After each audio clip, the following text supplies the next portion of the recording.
Good morning mga guys. Let's day 10. Ito nga pala yung unang kwarto na ginawa ko, tapos na nalagyan ko na ng plasterboard insulation.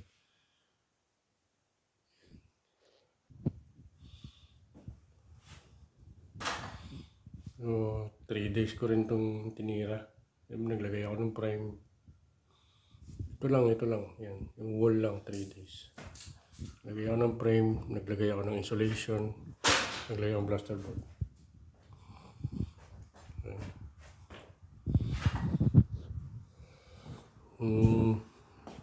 Ito, tapos na rin kabilang kwarto.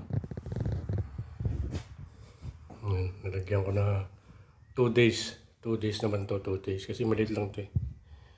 Yan, nalagyan ko na ng plasterboard, insulation. So, lahat ng mga socket okay na. Nandiyan na yung mga bagong wire. Ayan, hindi na nakaabang na. Ganun din yung procedure. Nilagyan ko rin dun ng lahat. Procedure parehas na. Naglagay ako ng frame, naglagay ako ng insulation, naglagay ako ng plasterboard. So, ngayon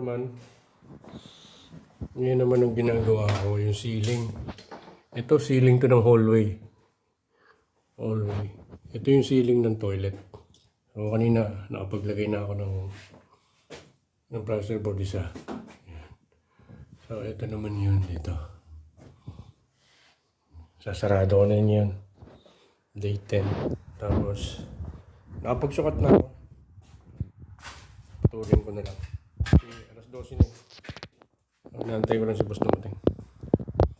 So, pag nisarado ko na yan, siguro ang susunod ko itong hallway.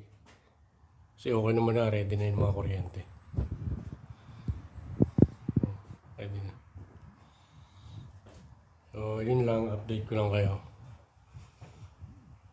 Magandang Monday. God bless you all. Lagi magpapasalamat. Malit man malaki na tatanggap sa buhay. God bless you. Bye-bye.